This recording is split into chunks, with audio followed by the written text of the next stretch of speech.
اشرح لي صدري ويسر لي امري واحلل عقدة من لساني يفقهوا قولي سبحانك لا علم لنا الا ما علمتنا انك انت العليم الحكيم.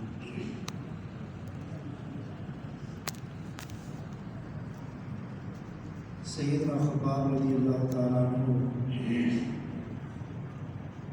رسول اللہ صلی اللہ علیہ وسلم کی ایک مجلس کا ذکر فرماتے ہیں.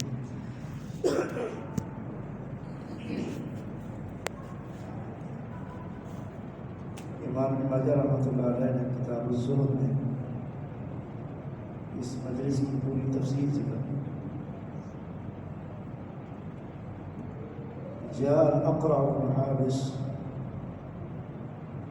وعيينة بن حصن فوجد رسول الله صلى الله عليه وسلم مع صهيب وبلال وعمار وخبيب قاعدا في الناس من الضعفاء من المؤمنين. خباب کہتے ہیں کہ مشرکین کے دو سردار اقرع بن حابس اور عیینہ بن حصن الفرازی رسول اللہ صلی اللہ علیہ وسلم کو ملنے کے لیے حاضر ہوئے.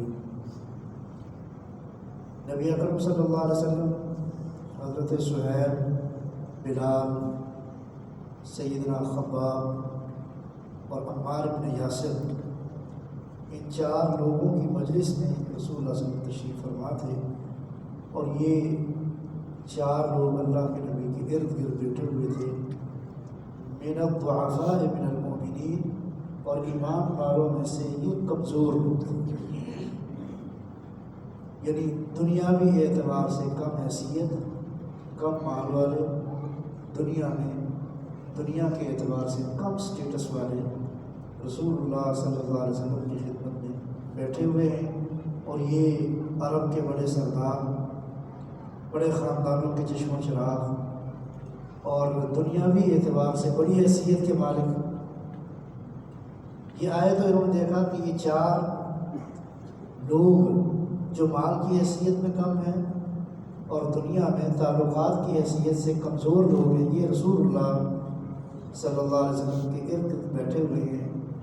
لما راؤ حول النبی حقروہ، جب انہوں نے رسول اللہ کے ارد گرد ان چار لوگوں کو بیٹھے ہوئے دیکھا تو انہوں نے اس بات کو بڑا ہی حقیر جانا.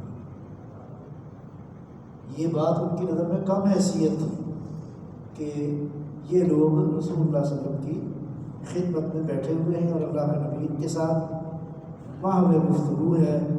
فَأَتَوْا فَخَلُّوا بِهِ، وہ آئے تو رسول اللہ صلی اللہ علیہ وسلم ان کی بات سننے کے لیے اپنی مجلس چھوڑ کے اللہ کے نبی ان کے پاس گئے. قالوا، وہ کہنے لگے اِنَّا نُرِيدُ، ہمارا ارادہ یہ ہے کہ آپ ہمارے ساتھ مجلس کریں، ہمارے ساتھ آپ بات چیت کریں اور ہماری آپ سے گفتگو ہو.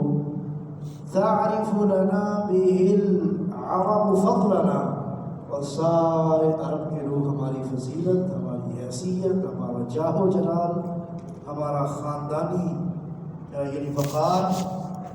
تعرف لنا به العرب فضلنا، پورا عرب ہماری فضیلت اور ہماری حیثیت سے واقف ہے. فإن وفود العرب تأتيك، اور اللہ کے نبی عرب کے وفد تو آپ کے پاس آتے رہتے ہیں.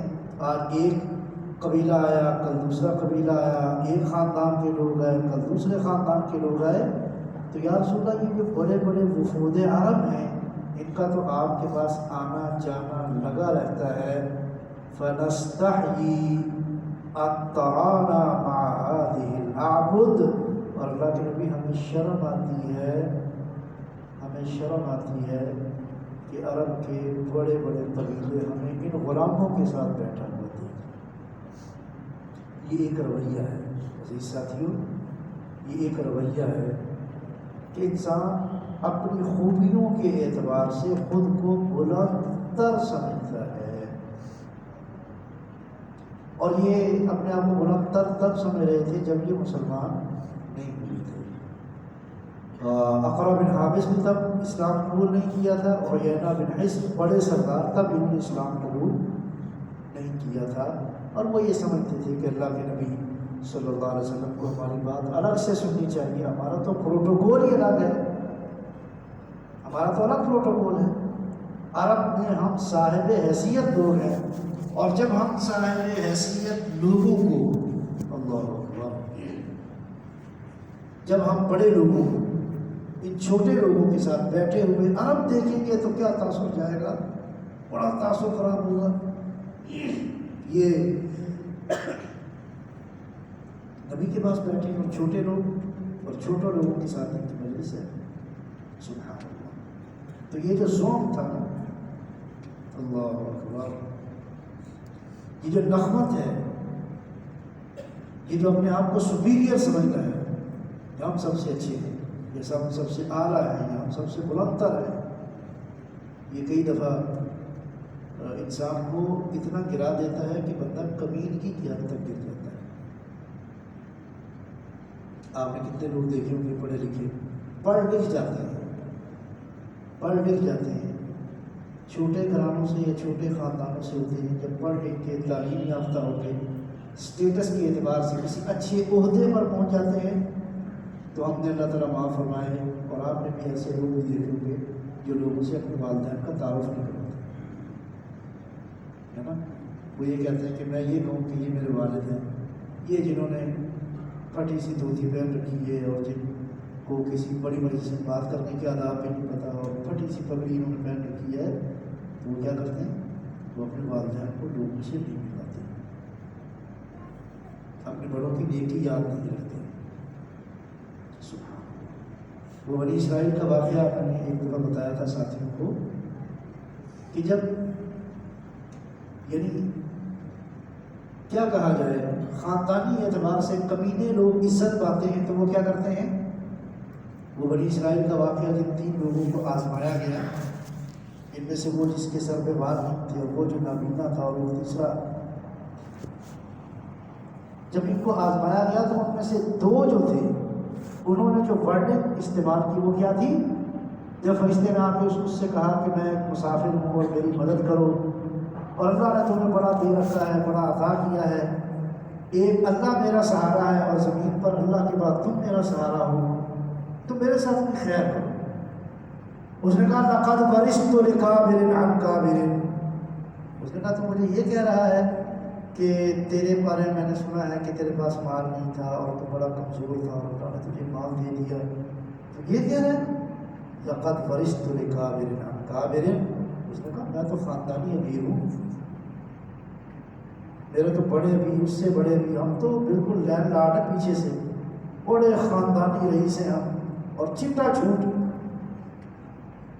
تو یہ معلوم پڑا کم حیثیت، یعنی اس حد تک بندہ گرتا ہے جب کہ پھر اپنی ذات کے بارے میں جھوٹ میں مبتلا ہوتا ہے، اپنے بارے میں جھوٹ بولتا ہے، اپنے بارے میں غلط بیانی کرتا ہے، حالانکہ اس کو پتہ ہے کہ وہ کیا ہے اور کیا نہیں ہے، اور اس کی اصل کیا ہے، اور وہ کہاں سے اٹھا اور کہاں پہنچا، اور اس پہنچانے میں اس کی اپنی علم کی، ذہن کی، صلاحیت کی، قوت کی کک حیثیت نہیں ہے. حیثیت کس کی ہے؟ اللہ کی فضل. ان قارون کان من قوم موسیٰ، اللہ تعالیٰ فرماتا ہے قارون قوم موسیٰ میں سے تھا. وآتیناہ من الکنوز ما ان مفاتحہ لتنوء بالعصبۃ اولي القوة، اتنا مالدار کہ اس کے خزانوں کی چابیاں اٹھانے کے لیے بھی ایک جماعت چاہیے. یعنی ایک گروہ تھا ملازموں کا جو اس کا حساب کتاب رکھتا، جو اس کی دیکھ بھال کرتا، اس کے لیے بھی ایک بڑی جماعت، ورکرز ہزاروں کے حساب سے اس کے کام کی دیکھ بھال کرتے۔ اس نے کہا انما اوتیتہ علم عندی، اس نے کہا جو میرا علم ہے نا، یہ جو میں نے معیشت پڑھی ہے، یہ جو میں مارکیٹ کے اتار چڑھاؤ کو جانتا ہوں، یہ جو میرے پاس صلاحیت ہے نا 2 سے 4 اور 4 سے 6 اور 6 سے 8 بنانے کی، جو صلاحیت میری ہے، یہ جو معیشت کو میں سمجھتا ہوں، یہ جو ایکسپرٹی میرے پاس ہے، یہ جو تیزی اور طراری اور یہ جو گاہک کو شیشے کی اتارنا اور کسٹمر کو نہ جانے ہوگی، میرے پاس تو بندہ آتا ہے پھر جاتا ہی نہیں، میرے پاس تو لوگ آتے ہیں ایک چیز خریدنے کے لیے اور میں 10 ان کو دے دیتا ہوں۔ انما اوتیتہ علی علم، اس کا میرا جو علم ہے نا، جو میری سمجھ بوجھ ہے، مجھے تو یہ سارا رزق میرے علم اور میری سمجھ میں مل ہے۔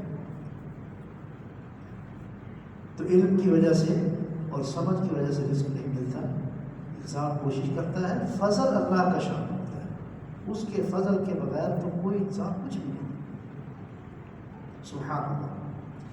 تو اب یہ جو مجلس ہے جس میں یہ 4 صحابہ ہیں اور یہ 2 لوگ آئے ہیں، اور کیا کہتے ہیں وَإِنَّ وُفُودَ الْعَرَبِ تَأْتِيكَ فَنَسْتَحْيِي أَن تَرَانَا مَعَ هَٰذِهِ الْأَعْرَابِ۔ دیکھا عرب کے بڑے بڑے لوگ، سردار، وفد، وہ آئیں گے اور دیکھیں گے کہ ہم ان چھوٹے لوگوں کے ساتھ بیٹھے ہیں تو عرب میں بات پھیل جائے گی۔ فَنَسْتَحْيِي، اور یہ بات کہنا ہمارے لیے شرم اور عار کا سبب ہے اور ہماری بےزتی ہے اس میں کہ ہم کم حیثیت لوگوں میں، اسٹیٹس میں کم لوگوں کے ساتھ ہم بیٹھے، ان سے کیا ملے گا، اس سے کیا حاصل ہوگا، اس سے کیا فائدہ ہوگا۔ سبحان اللہ اکبر۔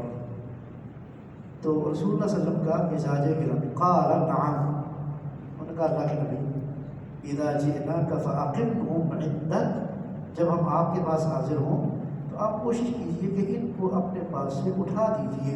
فاذا نحن فرغناک فاقعد معهم ان شئت، اور جب ہمارا جو کام پورا ہو جائے، جب ہماری بات پوری ہو جائے، جو ہم نے کہنا ہے وہ ہم کہہ چکے، فاقعد معهم ان شئت، تو اے نبی پھر آپ چاہیں تو انتظار بھیج دیں، جب ہم آئیں تو آپ اپنی مجلس سے ان کو اٹھا دیں۔ سبحان اللہ۔ قال نعم، رسول اللہ صلی اللہ علیہ وسلم، ٹھیک ہے۔ اللہ کے نبی صلی اللہ علیہ وسلم نے اس پر بحث نہیں کی، رسول اللہ صلی اللہ علیہ وسلم نے ان کی نیت نہیں ٹٹولی، رسول اللہ صلی اللہ علیہ وسلم نے کوئی اور بات نہیں کی، رسول اللہ صلی اللہ علیہ وسلم کو یہ حیرت تھی کہ چلو اس بات نے یہ بات سن لیں گے، اگر یہ کہتے ہیں کہ ان کو اٹھا دو، ان کو اٹھا کے یہ بات میری سن لیں اور اللہ کے دین میں آ جائیں، تو رسول اللہ صلی اللہ علیہ وسلم یہ سوچ لیں۔ اور انہوں نے اگلی بات کی، اکتب لنا علیک کتابا، اور اے اللہ کے نبی اس پر ہمیں ایک دستاویز لکھ دیں کہ جب ہم آئیں، یعنی ہمیں رکا لکھ دیں، ہمارے پاس لیٹر ہو اور وہ ہم لیٹر آپ کو دکھائیں کہ دیکھو یہ اللہ کے نبی کا لیٹر ہمارے پاس ہے، جب ہم آئیں تو تم اٹھ جائیں۔ ہماری انٹری کا مطلب آپ نکل جائیں، آپ نکل جائیں، آپ ہمارے پاس نہیں بیٹھیں گے، یعنی یہ کتنا پکا کام کر رہے ہیں۔ اکتب لنا علیک کتابا، اللہ کے نبی ہمیں یہ دستاویز دیتے ہیں۔ سبحان اللہ۔ ودعا بصحیفۃ، رسول اللہ صلی اللہ علیہ وسلم نے کہا اچھا بھائی دستاویز لاؤ۔ ودعا علی لیکتب، اور اللہ کے نبی نے کاغذ منگوایا، دستاویز منگوائی، اور ساتھ میں حضرت علی کو بلایا کہ علی تم تشریف لاؤ، تم اس کو لکھو۔ رسول اللہ صلی اللہ علیہ وسلم کے چونا معاملات اکثر حضرت علی رضی اللہ تعالیٰ لکھا کرتے ہیں۔ تو علی آپ بھی تشریف لاؤ اور صحیفہ بھی لے آؤ اور لاؤ اس پر ایک تحریر ان کو لکھ دیں۔ اور صحابہ کہتے ہیں فَإِذَا نَحْنُ قُعُودٌ فِي نَاحِيَةٍ، رسول اللہ صلی اللہ علیہ وسلم کو چلے گئے اور ہم بھی ایک کونے میں، صحابہ کہتے ہیں ہم بھی بیٹھے ہوئے تھے۔ سبحان اللہ۔ اور یہ بات چیت چل رہی تھی کہ یہ لکھ دو۔ فَنَظَرَ جِبْرِیلُ عَلَیہ الصَّلَاةُ وَالسَّلَامُ، رسول اللہ تشریف فرما ہے اور اللہ نے آسمانوں سے جبریل بھیج دیا اور رسول اللہ صلی اللہ علیہ وسلم پر وحی کی کیفیت طاری ہو گئی، اور اللہ نے قرآن نازل کیا وَلَا تَطْرُدِ الَّذِينَ يَدْعُونَ رَبَّهُم بِالْغَدَاةِ وَالْعَشِيِّ يُرِيدُونَ وَجْهَهُ مَا عَلَيْكَ مِنْ حِسَابِهِم مِّن شَيْءٍ وَمَا مِنْ حِسَابِكَ عَلَيْهِم مِّن شَيْءٍ فَتَطْرُدَهُمْ فَتَكُونَ مِنَ الظَّالِمِينَ۔ اللہ تعالیٰ نے فرمایا اے نبی آپ ان کو پیچھے نہ ہٹائیں، لا تطرد الذین يدعون ربهم بالغداة والعشی، صبح بھی اللہ کو یاد کرتے ہیں، شام کو بھی اللہ کو یاد کرتے ہیں، ان کو پیچھے نہ کر، ان کو ہٹانا۔ ما علیک من حسابہم من شیء، ان کا حساب تجھ پر نہیں ہے کہ یہ مسلمان کیوں نہیں ہوئے. وما من حسابک علیہم من شیء، اور ان سے نہیں پوچھا جائے گا کہ آپ کو نبی نے دعوت اس طریقے سے اس طریقے سے. فتطردہم، اے نبی اگر آپ نے ان کو جھڑک کر پیچھے کر دیا، فتکون من الظالمین، تو کہیں ایسا نہ ہو کہ اللہ تعالیٰ آپ کو ظالموں کی لسٹ میں سے کر دے. اللہ اکبر. ثم اقرا بن حارث، جو کہتے ہیں اقرا بن حارث کے بارے میں پھر دوسری آیت، وَكَذَلِكَ فَتَنَّا بَعْضَهُمْ بِبَعْضٍ لِيَقُولُوا أَهَٰؤُلَاءِ مَنَّ اللَّهُ عَلَيْهِم مِّن بَيْنِنَا. اللہ تعالیٰ نے اس گروہ کے ذریعے اس گروہ کو آزمایا ہے، یہ مالدار گروہ اور یہ کم حیثیت لوگ دنیا کے اعتبار سے غیب کے ذریعے آزمایا ہے.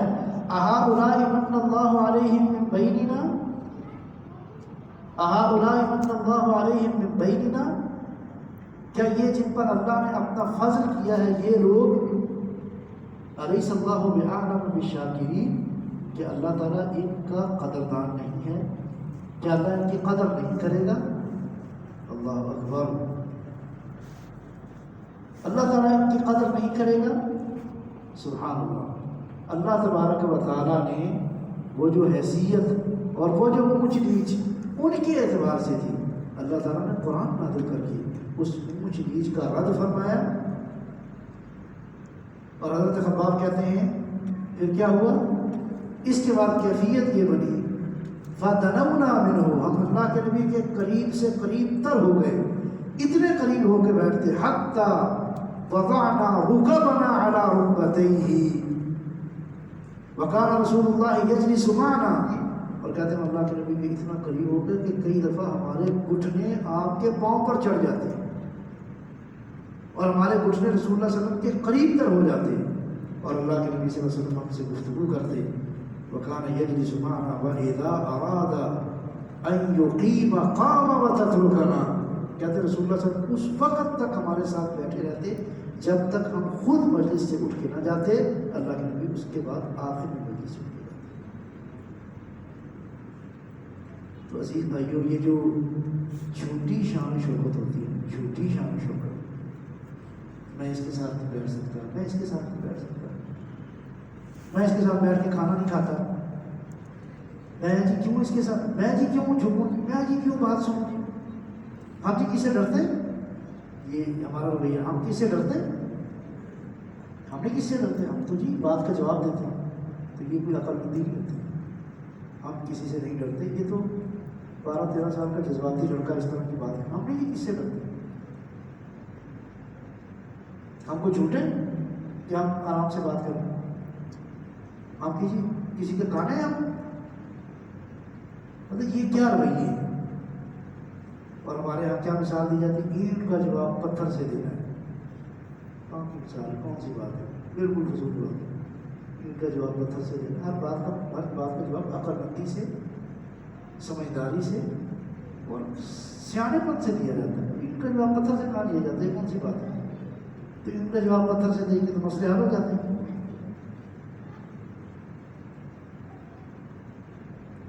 وَلَا تَسْتَوِي الْحَسَنَةُ وَلَا السَّيِّئَةُ. اللہ تعالیٰ فرماتا ہے نیکی اور بدی کے برابر ہو سکتے ہیں. ادفع بالتی ہی احسن. کسی کو جواب دینا تو اچھے طریقے سے دو. کسی کی سختی پر جواب وہ دو کہ وہ آپ کا ہو جائے.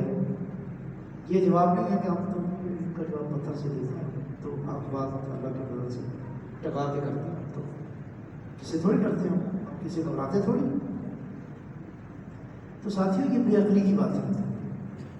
یہ عقل مندی کی اور صاحب فراست جو لوگ ہوتے ہیں وہ اس طرح کی گفتگو نہیں کرتے اور نہ اس طرح سے وہ سوچتے ہیں. سبحان اللہ. اللہ تعالیٰ نے پھر قرآن نازل کیا، وَاصْبِرْ نَفْسَكَ مَعَ الَّذِينَ يَدْعُونَ رَبَّهُمْ بِالْغَدَاةِ وَالْعَشِيِّ. اے نبی ان لوگوں کے ساتھ اپنے نفس پر صبر کر کے ان کے ساتھ روک کے يَدْعُونَ رَبَّهُمْ بِالْغَدَاةِ وَالْعَشِيِّ. ان کے ساتھ تريد زینت الحیات الدنیا. اے نبی کیا آپ دنیا کی زینت چاہتے ہیں؟ وَلَا تُطِعْ مَنْ أَغْفَلْنَا قَلْبَهُ عَنْ ذِكْرِنَا وَاتَّبَعَ هَوَاهُ وَكَانَ أَمْرُهُ فُرُطًا. یہ تو وہ لوگ ہیں جو اپنے نفس کی خواہش کی پیروی کے پیچھے چل رہے ہیں. یہ جو آئے ہیں، یہ جو کہتے ہیں کہ عرب میں یہ بات جائے گی تو ہماری بےزتی ہو جائے گی، ہم کہاں جائیں گے، ہم کہاں جائیں گے، یہ بات دو سرکاروں کی ہوئی، مگر بالعموم عزیز ساتھیوں یہ ایک رویے کا نام ہے جو بڑا ہی خطرناک رویہ ہے، گھر توڑ دیتا ہے۔ اگر آپ میں لچک نہیں ہے گھر ٹوٹ جائیں گے، اگر آپ لچک نہیں رکھتے آپ لوگ کسی کے ساتھ کام نہیں کر سکتے، آپ دنیا میں چل ہی نہیں سکتے اگر فلیکسیبل نہیں ہیں، اگر فلیکسیبلٹی اور لچک اپنے اندر نہیں رکھتے آپ لوگوں کو چلا ہی نہیں سکتے، لوگوں کو چلا ہی نہیں سکتے۔ لوگوں کو چلانا اور لوگوں کے ساتھ تعلق رکھنا یا رشتہ داریوں کو قائم رکھنا یہ رسی کی طرح ہے۔ رسی جو سمجھے کہ رسی کا ایک سرا آپ کے ہاتھ میں اور ایک سرا دوسرے کے ہاتھ میں، اب یہ دونوں جب رسی کو کھینچیں گے تو نتیجہ کیا نکلے گا؟ رسی ٹوٹ جائے گی۔ یہ بات یاد رکھیں۔ حضرت امیر معاویہ رضی اللہ تعالیٰ عنہ نے 22 سال حکومت کی، 22 سال، اور بغیر کسی چون چرا کے اور تمام طریقے سے۔ تو کسی شخص نے پوچھا معاویہ سے کہ جو آپ نے اتنی طویل حکومت کی ہے، اتنی طویل، تو یہ آپ نے اپنے معاملات یعنی آپ تو یعنی مینجمنٹ کے اعتبار سے ایک بہت ہی قابل آدمی تھے، مینجمنٹ کے اعتبار سے، تو آپ نے یہ کیسے چلایا؟ مخالفتیں آپ کی بہت ہیں، آپ کے خلاف تو سازشیں بڑی ہیں وغیرہ وغیرہ۔ تو حضرت امیر معاویہ رضی اللہ تعالیٰ نے سمجھایا کہ میں کام کیسے کروں۔ وہ کہتے ہیں کہ سمجھو کہ رسی کا ایک سرا میرے ہاتھ میں ہے اور ایک سرا میری رعایا کے ہاتھ میں ہے، اگر دونوں طرف سے ایک جیسا زور لگے گا تو رسی ٹوٹ جائے گی۔ ان کا میں جب میری رعایا یہ رسی کھینچتی ہے تو میں اسے ڈھیلا کر دیتا ہوں، اور جب وہ ڈھیلا چھوڑتی ہے تو میں اس کو کھینچ لیتا ہوں۔ نتیجہ کیا نکلتا ہے؟ رسی برابر رہتی ہے، دونوں ہی، اگر میں دیکھوں وہ کھینچ رہے ہیں تو میں نرم پڑ جاتا ہوں، جب ان کی نرمی اور کوتاہی دیکھتا ہوں تو پھر میں کھینچنے لگتا ہوں۔ تو تعلق اور رشتہ داریاں بنتی ایسے ہی کہ آپ رسی کو لچک دے کے رکھیں، نتیجے میں وہ رشتے چل جائیں گے، بن جائیں گے، جڑیں گے۔ اور اگر آپ یہ کہیں نہیں جی نہیں میں تو بس ایسا سچا ہوں کہ میرے جیسا سچا پیدا ہی نہیں ہوا، تو یہ دنیا میں کچھ نہیں ہوتا، یہ زندگی میں کچھ نہیں ہوتا، یہ زندگی کے اتار چڑھاؤ، انسان کا جو نفس ہے اور انسان کی جو طبیعت ہے یہ ہر 2-4 سال کے بعد بدلتی ہے، اس میں تبدیلی آتی ہے۔ آپ اس زندگی میں جب آپ کی شادی نہیں ہوتی تو آپ کے سوچنے کا انداز بالکل الگ طرح کا ہوتا ہے، جب آپ پریکٹیکل لائف میں آتے ہیں تو آپ کا سوچنے کا انداز بدل جاتا ہے، پھر جیسے جیسے آپ کے رشتے بڑھتے ہیں آپ کا سوچنے کا انداز بدلتا جاتا ہے۔ اگر آپ کے بچے نہیں تو آپ اور طرح سے سوچیں، اگر اللہ نے آپ کو اولاد کی نعمت دی آپ بالکل الگ طرح سے سوچنا شروع کر دیں۔ تو یہ جو چیز ہے یہ زندگی ہے، یہ زندگی ہے، اس اتار چڑھاؤ کو زندگی کہتے ہیں۔ سبحان اللہ۔ تو یہ جو رویہ ہے نا کہ ہمارے بارے میں یہ کہا جائے گا ہم اس طرح کے ہو جائیں گے، ایسا کچھ نہیں ہے، اور اللہ تعالیٰ کو یہ بات بڑی ناپسند ہے، بڑی ناپسند ہے۔ اور اللہ نے اپنے نبی صلی اللہ علیہ وسلم کو بھی نصیحت کی اور وہ جو آنے والے لوگ تھے ان کو بھی وقال امرہ فرطا،